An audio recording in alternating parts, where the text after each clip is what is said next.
সুপ্রিয় দর্শক, আমন্ত্রণ জানাচ্ছি দ্য ডেইলি মেসেঞ্জার লাইভে। আমি আপনাদেরকে যুক্ত করেছি বিএফডিসির যেই প্রবেশদ্বারটি আছে, যেটার সামনে আপনার কারণ বাজার এবং হাতিরঝিল মুখোমুখি যেই রেল লাইনটি আছে, রেল ক্রসিংটি, আসলে সেখানে যেই কোটা বিরোধী আন্দোলনকারীরা আসলে রেল লাইনটি অবরুদ্ধ করেছে এবং রেল যোগাযোগকে ব্যাহত করেছে। আপনারা জেনে থাকবেন যে আসলে রাজধানীর গুরুত্বপূর্ণ যে বিভিন্ন পয়েন্টগুলো আছে এবং বাংলাদেশের যে গুরুত্বপূর্ণ পয়েন্টগুলো আছে, প্রত্যেকটা পয়েন্টে তারা যোগাযোগ ব্যবস্থা বিচ্ছিন্ন করে রেখেছে এবং কি তাদের দাবি মানার জন্য সরকার বা প্রশাসনকে অনুরোধ করে যাচ্ছে।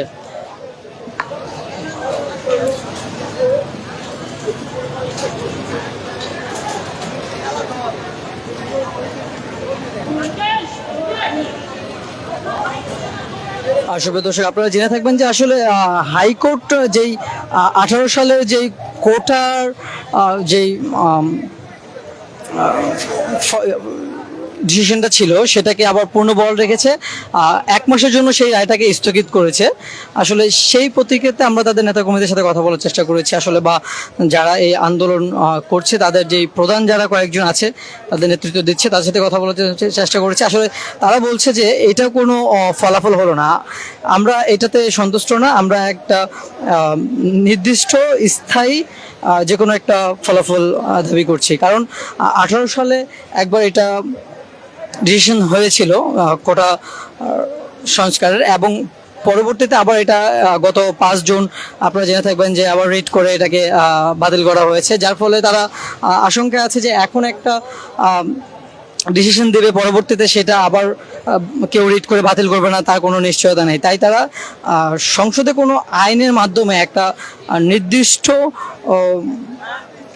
কাঙ্ক্ষিত একটা ফলাফলে তারা আশা করছে, আশ্বাস চাচ্ছে, যেটাতে তারা একটা কোটাতে সংস্কার করা যায়। মণ্ডিত হবে কিনা, যে ইনশাআল্লাহ আমাদের কর্মসূচি সাফল্যমণ্ডিত হবে।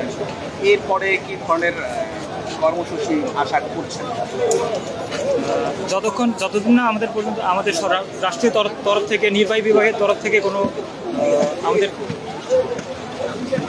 দাবির প্রতি কোনো সম্মান মানে কোনো প্রতিশ্রুতি দেয়া না হয়, ততক্ষণ পর্যন্ত আমরা আমাদের আন্দোলন চালিয়ে যাবো। আজকে আমাদের সকাল সন্ধ্যা ব্লকেট কর্মসূচি, এটা সন্ধ্যা 6টা পর্যন্ত চলবে। এরপর আমাদের পরবর্তী কর্মসূচি ঘোষণা দেওয়া হবে। আমরা যতটুকু জানতে পেরেছি যে 18 সালে আপনাদের যে পরিপন্থীটা ছিল কোটার বিরুদ্ধে, সেটা হাইকোর্ট আবার 1 মাসের জন্য স্থগিত রেখেছে। মানে সে ব্যাপারে আপনারা কি করবেন? আপনাদের কর্মসূচি কি চলবে নাকি তাদের ফলাফল আপনারা মেনে নেবেন বা রাজপথ ছেড়ে দেবেন? যে আমাদের কর্মসূচি অবশ্যই চলবে। আমাদের দাবি এটা ছিল না যে 1 মাসের জন্য হাইকোর্ট স্থগিত করবে। আমাদের দাবি একটাই ছিল, সকল গ্রেডে, সকল সরকারি চাকরিতে সকল গ্রেডে বৈষম্যমূলক কোটা নির্মূল করে কোটার একটা যুক্তিযুক্ত ন্যূনতম পর্যায়ে রেখে কোটা ব্যবস্থাকে সংস্কার করতে হবে। এটা একটা সংসদে আইন পাশের মাধ্যমে এটাকে সংস্কার করতে হবে, এটাই আমাদের দাবি ছিল। এখন আমাদের কোনো সে নাই হাইকোর্ট নিয়ে, আমাদের কনসার্নের বিষয় নেই।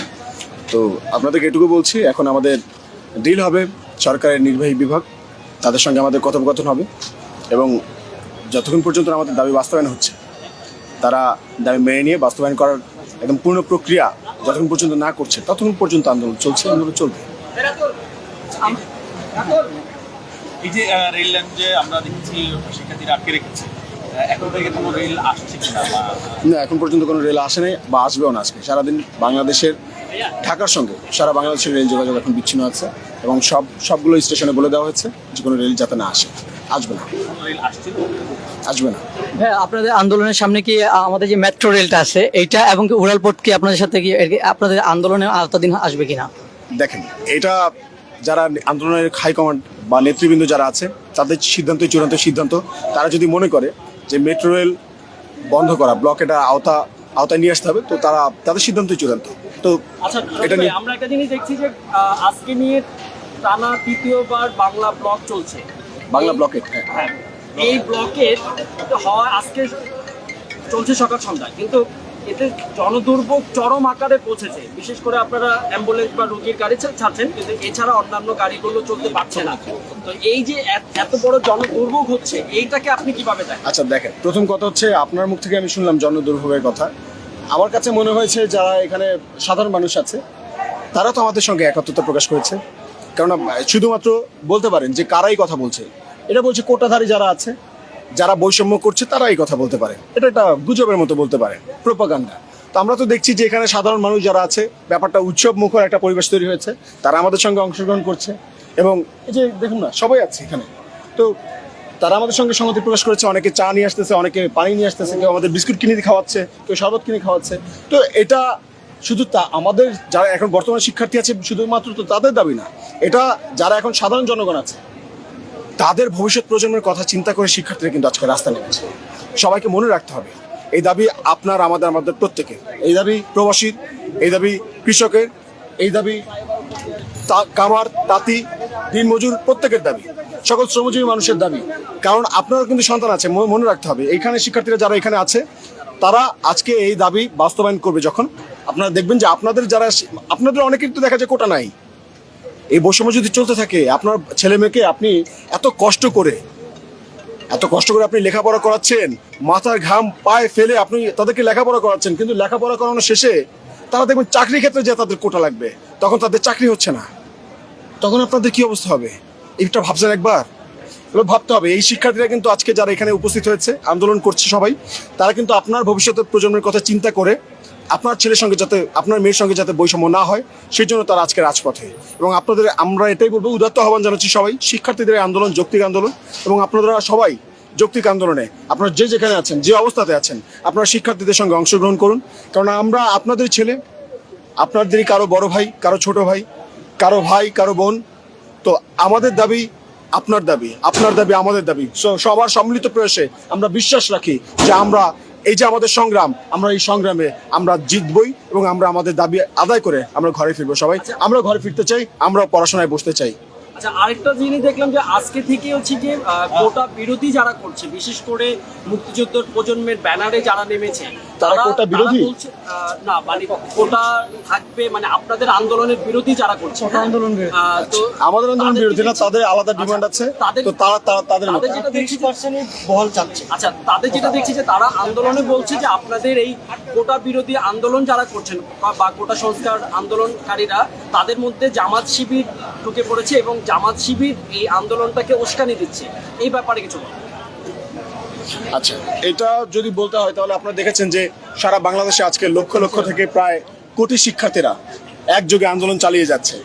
আর আজকে শাহবাগে আমিও দেখেছি, ওখানে হয়তো হাতে গোনা কয়জন, 10 থেকে 20 জন, 20 থেকে 30 জন। এই 30 জনের জন্য 30% কোটা, আর সারা বাংলাদেশে এই লক্ষ কোটি মানুষের জন্য 44% কোটা না তো 44% সুযোগ। তো দেখেন, সংবিধানের মূল কথা সুযোগের সমতা, সারা বাংলাদেশের প্রত্যেকটা মানুষের এই সুযোগের সমতা গুরুত্বপূর্ণ। তো তারা এখন যে কথা বলতেছে, এটা হচ্ছে গিয়ে কোনো একটা গোষ্ঠীর একটা সিন্ডিকেট তো আছে, নিয়োগ বাণিজ্যের সিন্ডিকেট যারা করে, আপনারা তাদের খোঁজ নিয়ে দেখেন যে তারা কোনোভাবে নিয়োগ বাণিজ্যের সিন্ডিকেট দ্বারা পরিচালিত হচ্ছে কিনা, বা তারা কোনোভাবে তাদের দ্বারা পৃষ্ঠপোষকতার আওতায় আছে কিনা। নয়তো তারা আজকে যারা মুক্তিযোদ্ধা আছে তাদেরকে তো আমরা যথেষ্ট সম্মান করি। একটু আগে আপনারা দেখেছেন একজন মুক্তিযোদ্ধা আমাদের সঙ্গে সংহতি প্রকাশ করে চলে গেছে। তো তাদেরকে আমরা রাখি আমাদের হৃদয় মণিকোঠায়, আমাদের তাদের সমান আমাদের কাছে সর্বোচ্চ স্তরে, কারণ তারা বাংলাদেশ স্বাধীন করেছে, তাদের সর্বোচ্চ দিয়ে তারা বাংলাদেশকে স্বাধীন করেছে। তো তারা কি কোটার জন্য যুদ্ধ করেছিল? এই প্রশ্নটা আমাদের আসবে না মাথায়, সবার মাথায় আসবে, কোটার জন্য যুদ্ধ করেছিল? সবার একই প্রশ্ন।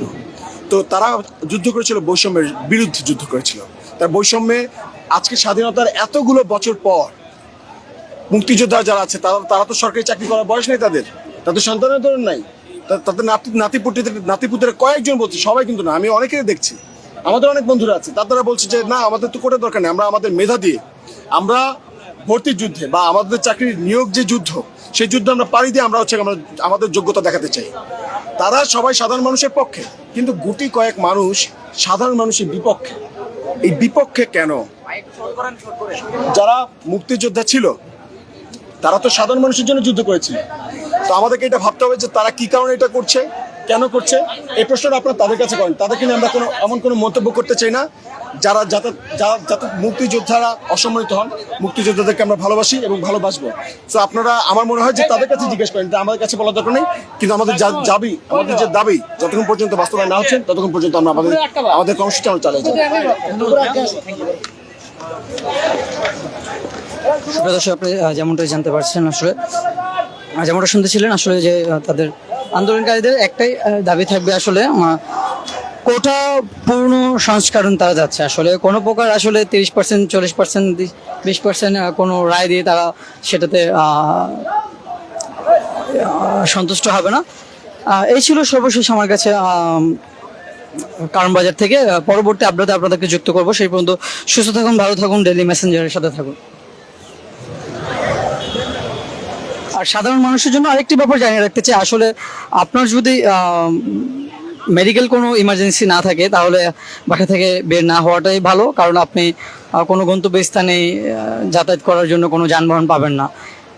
দেশে একটা সিস্টেমকে ঠিক করার জন্য কিছু ছাত্রছাত্রীবৃন্দ আন্দোলন করছে। আসলে এই আন্দোলন কবে শেষ হবে আমি সঠিক জানি না, এবং যত দ্রুত সম্ভব সবার দাবি এটা সমন্বয় করা হোক। এবং আমরা কয়েকজন সাধারণ পথচারীর সাথে কথা বলেছি, তারাও আমাদেরকে সেটাই জানিয়েছে, আসলে সরকারের উচিত তাদের সাথে বসে বা সরকারের কোনো প্রতিনিধি তাদের সাথে বসে আসলে এই ব্যাপারটা সমন্বয় করা, কিভাবে সমাধান করা যায়। আসলে এতদিন ধরে এরকম একটা আন্দোলন চলার ফলে সাধারণ মানুষ অনেক ভুক্তভোগী, অনেক প্রকার সমস্যা হচ্ছে। এই ছিল সর্বশেষ। পরবর্তী আপনাদেরকে আবার যুক্ত করবো। সে পর্যন্ত সুস্থ থাকুন, ভালো থাকুন, ডেইলি মেসেঞ্জারের সাথে থাকুন।